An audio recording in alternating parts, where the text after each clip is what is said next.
천재별인 것은 7번째 시간입니다. 오늘 요나별론을 통하여 회개의 역사에 대해서 또 사랑의 보편성에 대해서 북방 공산당의 회개에 대해서 교훈을 해보도록 하겠습니다. 요나의 뜻은 비둘기라는 뜻인데요. 비둘기는 평화와 사랑을 나타내며 성령님을 뜻하기도 한 것처럼 하나님의 사랑이 온 세계를 향하여 역사심을 보여주었는데요. 아수르의 수도였던 니네의 요나를 보내어 회개시키기 위하여 사역하신 것은 심판 때에 공산당 지역까지 하나님께서 말세종을 보내어 회개의 역사에 있어 구원을 베풀 것을 보여줬습니다. 하나님께서 심판을 불법을 하시지만 누구든지 악인이라도 회개에 들어오기를 기다리시고 또 하나님은 만민의 하나님이고 사랑의 하나님을 또한 나타나셨는데요. 이스라엘 원수와 같은 큰 아수르 지역에 회개시킬 것을 말씀하신 것은 인간 종말의 전성전의 역사 동안에 이제는 인간 이스라엘 4,000을 일으키고 나신 다음에는 이제는 마지막 복음을 듣지 못한 공산당 지역에도 말세 복음의 비밀을 전해서 순종하고 그런 자들을 예비처 보호를 인도해서 구원할 것을 보여주신 거다. 이렇게 볼 수가 있습니다. 내용이 간단해서 읽어보면 알 수가 있지만 왜 하나님께서 요나를 통하여 북방 세력에게 해결 거전할 그 의미를 우리가 지금 아는 것이 중요하고 이것이 기록 11장에서 어떻게 예언이 성취되는 걸 아는 것이 중요하다고 생각이 듭니다. 그래서 하나님의 대지는 하나님의 사랑의 보편성을 말하며 하나님은 이스라엘뿐 아니라 모든 민족 하나님이시며 먼저 택함받은 자들을 열방을 상대할 책임이 있음을 깨닫게 하시는 것이다. 이렇게 보셔야 되며 말세 사역은 입맞은 10만 4천명의 성도가 다 차기까지 그거는 1300년 만에 37개월 동안 참답을 했죠. 자율세계의 아름다운 식을 전하여 다시는 사명을 감당하여 마지막 5개월 동안에 장악 당신의 권세를 가지고서 이제 공산당 지역에 전도해서 택한 자를 구원하는 역사가 있을 것을 보여주십니다. 하나님께서는 악한 자를 사는 무슬림의 공산당 지역에도 하나님의 택한 백성 하나님께서 그들이 여길 백성들이 있음을 우리에게 알려주시고 그들 구원할 계획이 인간으로 있음을 알려주시는 것이며 이것이 계시록 11장 3절 이하에서 그 예언이 성취되는 것을 우리가 알 수가 있습니다. 여러분들은 이걸 아셔갖고 아무리 원수 같은 나라라도 해결시키는 것이 하나님의 뜻이고 이 시대는 잠든 영으로 깨어져서 남은 백성 삼아 심판 후에 세세를 이루는 것이 하나님의 사랑이다. 이걸 여러분이 아셔야 되고 아무리 공산당 지역이라도 택한 백성이 있음을 아시고 하나님의 사랑은 큰 사랑임을 우리가 하셔서 회개하고 돌아오는 자들은 구원하신다는 것을 알아야 된다. 이 말입니다. 그리스도의 사랑, 기독교의 사랑인 것은 악인을 용납하는 것이 아니고 악인도 회개에 들어오는 사랑을 베푸시는 것이 하나님의 사랑이다. 이걸 우리가 깨닫는 것이 중요하다. 이렇게 볼 수 있는데요. 그래서 나중에 예비적 보호적 갈 때 이제는 먼저 육적 유대인들이 회개를 하게 되죠. 그 스바랴 10장 10절 이하에 보면 이제는 다윗과 예루살렘 족속으로 하여 회개의 영을 준다고 그랬는데요. 내진미 성령 역사로 이제는 2000년 전에 10장 못 박혀 주님 예수님은 성경대로 연들어오신 구세주였음을 알게 돼서 회개를 하게 되죠. 그 다음에는 2000년들에게도 마지막 회개를 이어서 회개고 돌아오고 순종한 자들을 예비적으로 인도하게 되고요. 마지막으로 공산당 지역은 참된 복음을 듣기가 어려웠으니까 마지막으로 두 증인본사에 있는 종들이 와서 마지막으로 그들에게 전해서 회개하고 돌아오면 예비적으로 인도하면 구원의 역사가 끝난다. 이렇게 볼 수 있는 겁니다. 그래서 저는 마지막 때 공산당 지역까지 회개시키는 역사가 있을 것을 보여준 것은 하나님 끝까지 악인이라도 회개에 들어요. 구원받는다는 것을 알게 하시는 것이 하나님의 사랑이다. 이 말입니다. 여러분들 하나님의 뜻대로 순종하는 것이 하나님의 참된 종의 갈 길이죠. 이혼을 통하여 하나님의 사명을 맡은 자는 사명하지 않고는 견딜 수 없는 것을 알 수가 있는데 그것은 말씀의 사명자의 길이 바로 그런 길입니다. 인간의 생각으로는 하기 싫을 수도 있겠지만 하나님의 의를 위하여 순종하는 것이 하나님의 의가 되고 하나님께 영광을 드리는 일이 된다. 이렇게 볼 수가 있죠. 그래서 요절이 3장 10절인데요. 하나님이 그들이 행한 것, 그 악한 데서 돌이켜 떠난 것을 감찰하시고 저를 돌이키사 그들에게 내리리라 말씀하신 장을 내리지 아니하신지라. 악한 대로도 택한 자가 참된 해결하여 구원케 하시는 하나님의 사랑의 섭리를 깨닫게 하는 일인데요. 어느 지역에 있든지 택한 백성은 고운하시며 자기들만 하나님이라고 생각한 유대인들에게 적국인 니네에 전도하여 회개하게 하라는 교훈을 통하여 하나님은 우주적이며 전 세계의 인의 통치자이시며 온 세계에 유일하신 하나님이라는 것을 우리가 알아야 된다 이 말입니다. 그래서 지금은 예수 믿고 중생받은 자들이 자기들만 구원받는 걸 생각하는 것이 아니고 목사처럼 이제는 공산당자까지 해결시키는 것이 이 시대의 하나님의 뜻이다 이렇게 볼 수가 있죠. 그래서 교훈은 요나의 사적이 예수님의 사적을 예표하는 것이기도 하지만 요나를 통하여 택한 사명자는 순종해야 하는 것으로 하나님의 강권 역사로 말세중에 채워지고 길러지게 될 것을 보여준대요. 요나의 전도의 말을 듣고 회개하는 것을 보면 회개하지 아니할 것은 북방 정권화에서도 엑스가라 10장 10절 이하처럼 이스라엘 민족을 비롯한 모든 민족에게 택한 백성이 회개할 것을 보여줍니다. 지금 보실 물론에 공산당 기업에 회개할 자가 없을 것 같아 하더라도 백성들은 회개하게 된다 이 말이죠. 우리가 그 하나님의 큰 사랑을 깨달아서 우리가 그 뜻에 순종하는 것이 하나님의 뜻이고 그것이 마지막 하늘에 긍휼과 자비를 베푸는 전성전의 역사의 마지막 역사가 될 것이다 이렇게 볼 수가 있습니다. 그래서 그 사도 바울도 결국은 유대인도 회개할 것을 로마서 11장 29절 이렇게 얘기를 했죠. 형제들아 너희가 스스로 지혜의 땅을 명귀하여 이 비밀을 너희가 모르를 내가 원치 않으니 이 비밀은 이방인의 충분한 수가 들어오기까지 이스라엘 토론을 완화하게 된 것이다. 이스라엘 백성들도 예수 십자가에 못 박힌 죄를 회개하지 않고 있죠. 그런데 이방인의 수가 충분한 수가 차기까지 그랬죠. 그것은 3000년 만에 입맞은 신랑 4,000명이 찰 때 그때 회개하게 하게 된다 이 말입니다. 모세 때 자기에게 자기 민족이었던 하나님이 이제는 인간을 선택한 한국의 하나님이 나타나는 걸 깨닫고 회개하게 된다 이 말이거든요. 그래서 예수님도 마태복음 12장 39절 이하에 보면 요나의 사역을 분명히 있었다는 사실을 우리에게 알려주시죠. 예수께서 대답하여 가라사대 악하고 없는 한 세대가 표적을 구하나 선제 요나의 표적밖에는 보일 표적이 없느니라. 요나가 밤낮 사흘을 큰 물고기 뱃속에 있었던 것 같이 인자도 밤낮 사흘을 땅속에 있으리라. 심판 때에 니네 사람들이 일어나 이 세대 사람을 정죄하리니 이는 그들의 요나의 전도를 듣고 회개하였음이니와 요나보다 더 큰 이가 여기 있으며 요나의 전도를 듣고 회개했던 걸 보시고 인간들의 회개치 않은 자들은 이렇게 정죄를 받을 것을 말씀하셨는데요. 이것이 시대에 엄정한 하나님의 진리의 경고다 이렇게도 볼 수가 있는 것이죠. 아까 스가랴 12장 10절을 제가 말씀했는데 내가 다윗의 집과 예루살렘 거민에게 은총과 강구하는 성령을 보여주리니 그들이 그 찌른 바 그를 바라보고 그러하여 애통하기를 독주라에 애통하듯 하며 그러하여 통곡하기를 장들에 통곡하듯 하리로다. 그래서 이것도 육적 이스라엘 백성들이 예수님 십자가에 못 박힌 그 죄를 해결하는 일이 있어서 그들도 구원함을 받게 해서 예비처 보호를 위해서 세대의 축복을 받게 될 것이다. 이걸 우리가 알 수가 있죠. 이 말씀에 의하는 것을 조금 소개한다면 계시록 11장 3절 이하를 조금 읽어드리면 내가 나의 도중인에게 권세를 주리니 저희가 굵은 벼슬을 입고 1260을 예언하리라. 이는 이 땅의 주 앞에 섰는 두 감람나무 두 촛대니 만일 누구든지 저를 해하고자 한즉 저희 입에서 불이 나서 그 원수를 수말할지니 누구든지 해하려 하면 반드시 이와 같이 죽임을 당하리라. 저희가 권세를 가지고 하늘을 닫아 그 예언한 날 동안 비우지 못하게 하고 또 권세를 가지고 물이 변해 피되게 하며 아무 때든지 원하는 대로 여러 가지 재앙을 당할 치료다. 저희가 증거를 마칠 때 우주로부터 올라오는 짐승이 더불어 전쟁을 일으켜 저희를 이기고 저희를 죽일 터인즉 저희 시체가 큰 성길에 있으리니 그 성은 영적으로 하면 소돔이라고도 하고 에브라도 하니 이는 곧 저희 주께서 십자가에 못 박히신 곳이니라.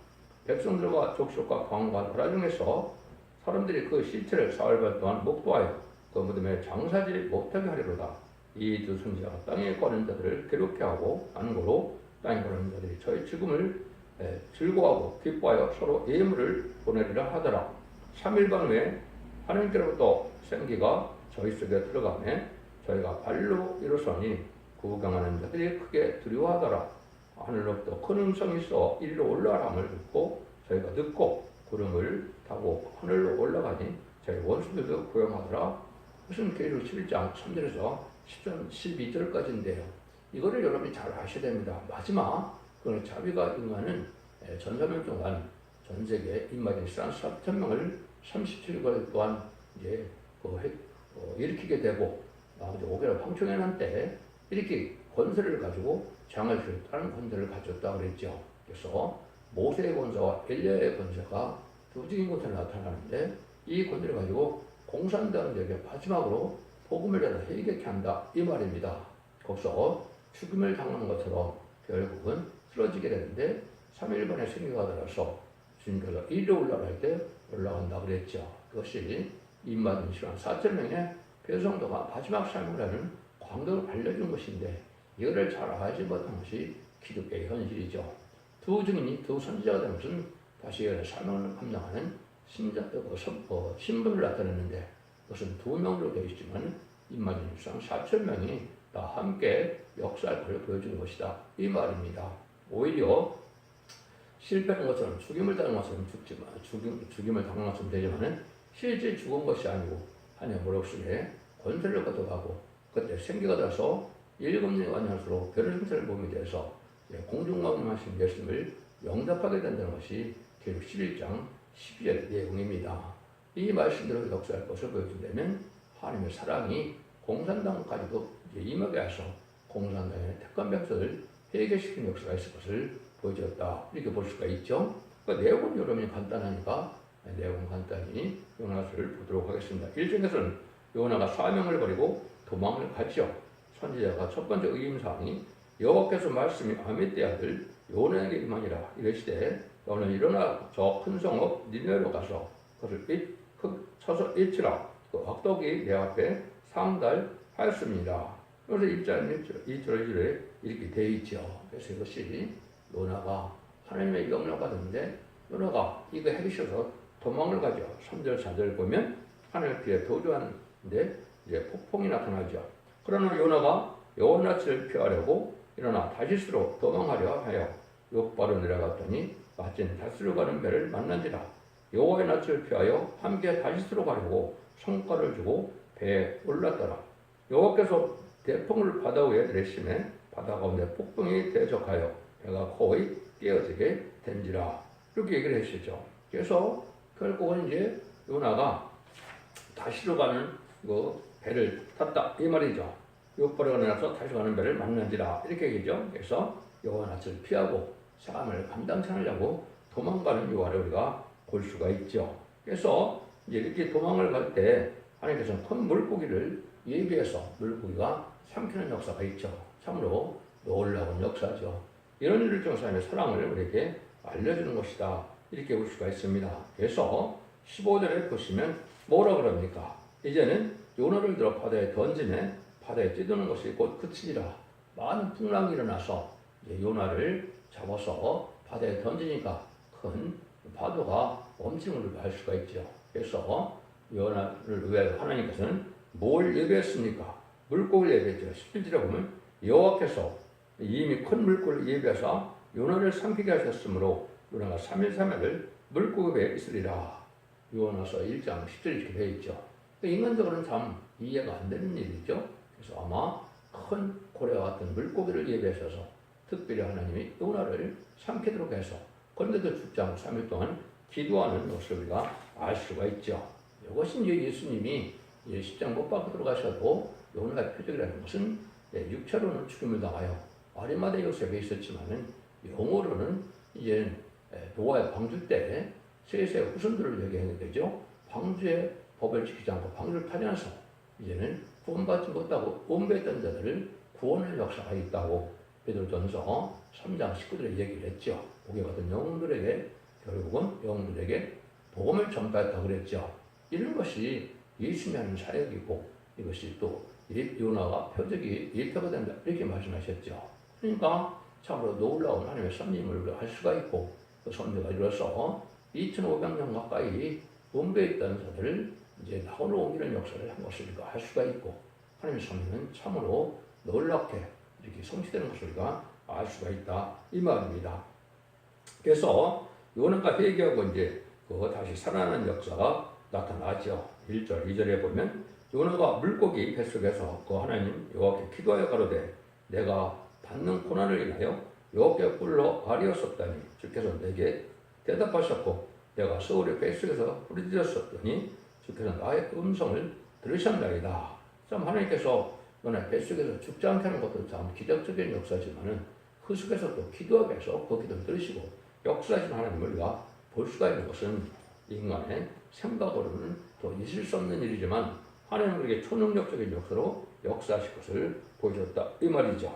그래서 이제는 니네 백성들이 하나님을 믿고 그 음식을 선포하고 모른 데서 굵은 배를 입은지라 이렇게 되어 있죠. 그래서 모든 자들이 그 음식하는 역사가 있게 되죠. 그래서 왕이 뭐라고 조서를 냈습니까? 7절에 보면 왕이 그 대신으로 더불어 조서를 내려 니네에 선포하여 가로되 사람이나 짐승이나 소떼나 양떼나 아무것도 입에 대지 말지니 곧 먹지도 말 것이요 물도 마시지 말 것이며 사람이든지 짐승이든지 다 굵은 배를 입을 것이요 힘써 여호와께 부르짖을 것이며 각기 악한 일과 손으로 행한 강포하면서 떠날 것이라. 하나님이 혹시 뜻을 돌이키사 그 진노를 그치사 우리로 멸망치 않게 하시리라.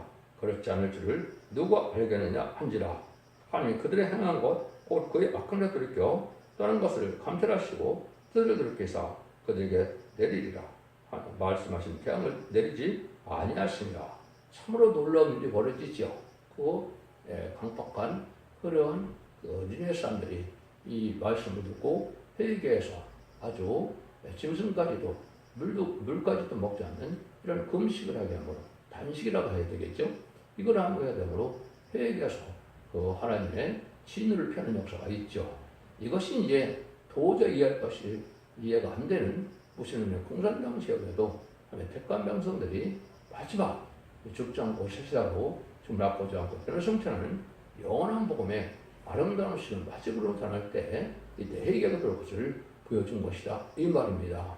이것이 여러분들 실질적으로 앞으로 일어날 일이니까 얼마나 놀라운 일인데 이것을 지금 준비하는 것이 말씀 사명자가 준비하는 것이고 그 변론을 하게 되는 것을 지금 하는 것이 여러분이 듣는 아침마다 전하는 이 변론의 경고가 마지막 변론의 경고가 될 것을 보여준 것이고 이것이 마지막 공산당에게 전해질 때는 5개월 황충년한테 전해질 것이다. 그래서 곧 들어갈 전삼년만에서 시간 4천을 입고 난 다음에는 이런 때가 올 것을 여러분이 아시고 지금 이거를 사명감을 갖고 예언서 기술을 정확히 말씀 본문대로 깨닫는 것이 중요한 때다. 이렇게 볼 수가 있는 겁니다. 이런 일들을 통해서 이제 요나가 또 하나님의 섭리 속에 분노함을 갖게 된 걸 보여주는데 그건 여러분 잘 아는 박농쿨 때문에 그런 불평을 갖게 되죠. 박농쿨을 통해서 하나님의 섭리가 또 어떻게 세계에게 나타나는 걸 볼 수가 있죠.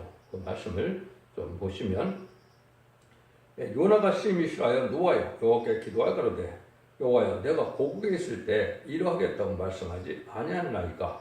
그러면 내가 빨리 다윗으로 도망하였사오니 주께서 은혜로우시며 자비로우시며 노하기를 도대하시며 인애가 크시다. 뜻을 들으켜 재앙을 내리지 아니하신 하나님인 줄 내가 알았음이니이다. 여호와여 원컨대 이제 내 생명을 취하소서.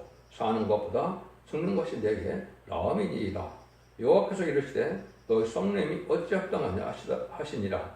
요나가 성에 나가서 그 성 동편에 앉되 거기서 자기를 해요 초막을 짓고 그 그늘에서 성읍이 어떻게 된 것을 보려 하니라.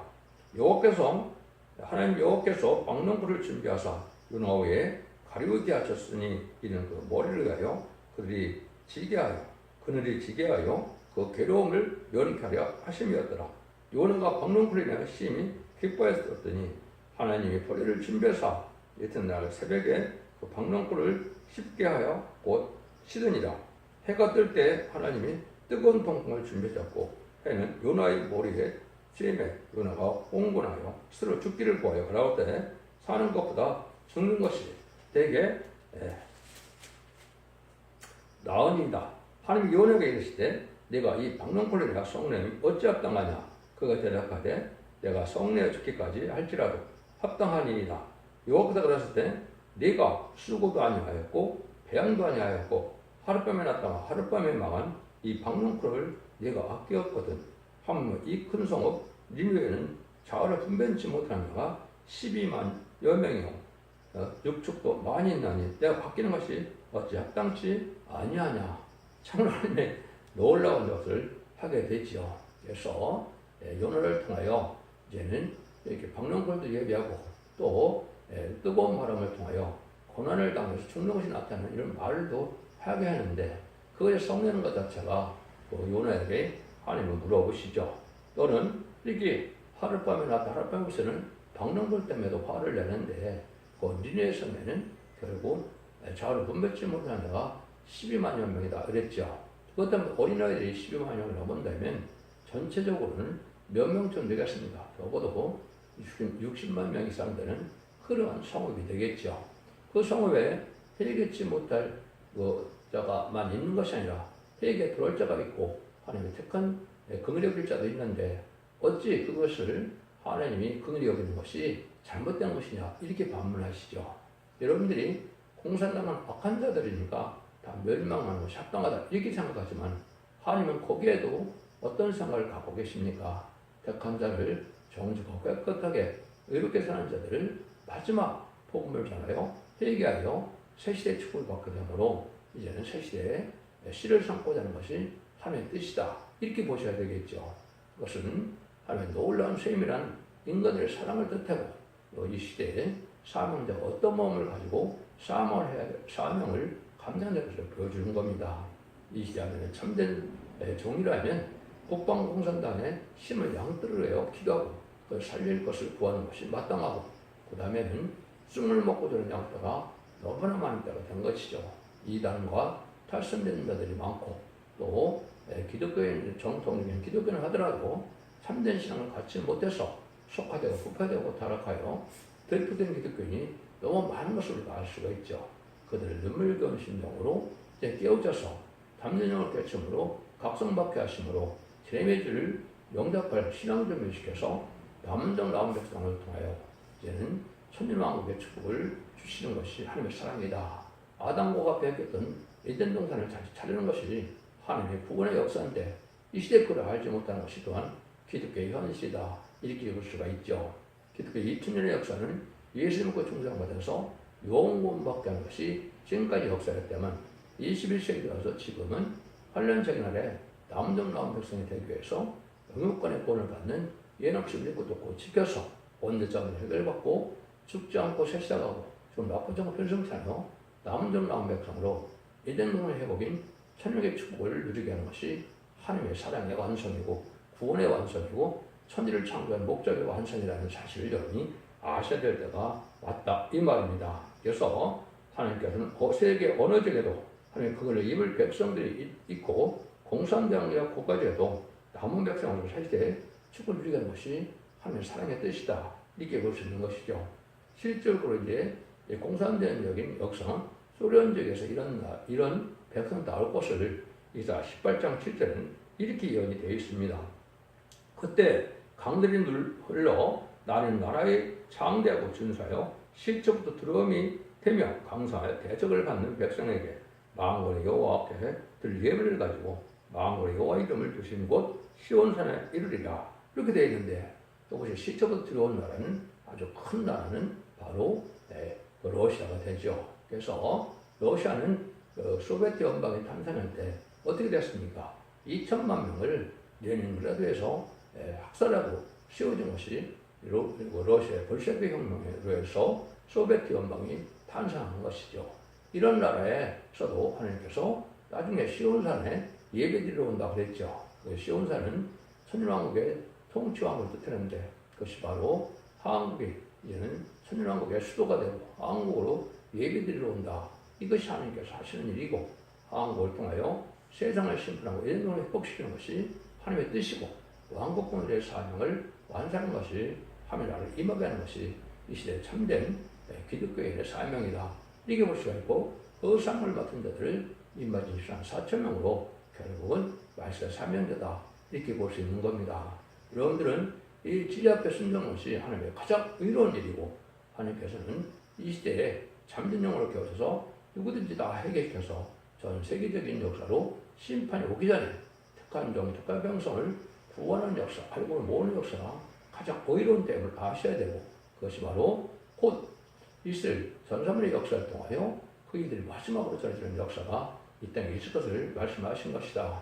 이걸 분명히 깨닫고 이때 순종하면 후 3년 만에 8년의 땅에서 적그리스도의 통치기관인 수영 통치기관에 짐승의 피를 받게 하셔서 666을 펼치는 데는 누구든지 다 죽게 되죠. 그래서 666 피를 받으면 심판의 대상자, 멸망의 대상자에서 아마겟돈 때 전멸당하는 것이 하나님의 심판의 방법이다. 이 말입니다. 그날 임박한 때 우리가 살고 있으며 이제는 주님이 오실 날이 가까운 때가 되어 있다. 이 말이죠. 그래서 성경적으로 보면 예수님 하신 말씀대로 한 세대 안에 다 이루어지는 걸 보신다면 1948년 5월 14일과 8월 15일이 바로 느린비 성령 역사가 임할 수 있는 셈리를 이제는 준비하는 역사가 시작된 것인데 이때 인간 정말에는 70년, 80년이 한 세대로 시편 90편 10절에 예언되어 있기 때문에 그걸 적용한다면 2028년에 공중왕님한 예수님이 오시게 되어 있으니까 그러고 본다면 금년에 전으로 들어갈 수밖에 없는 시절이다. 앞으로 7년 후에 아마겟돈 전쟁이 있을 것이다. 이렇게 볼 수 있습니다. 여러분들은 이 엄중한 시기에 참된 진리의 복음이 보이심을 받았고 예언석의 효를 전하는 이 시대의 삶의 방주, 은혜의 방주, 은혜의 방주의 첫대기를 듣고 순종하고 회개함으로 알고 오게 돼서 남은 백성에 대해서 새시대 영원한 축복을 누리는 복된 종들과 성들인지 다 되시기를 예수님으로 간절히 축원드립니다. 아멘.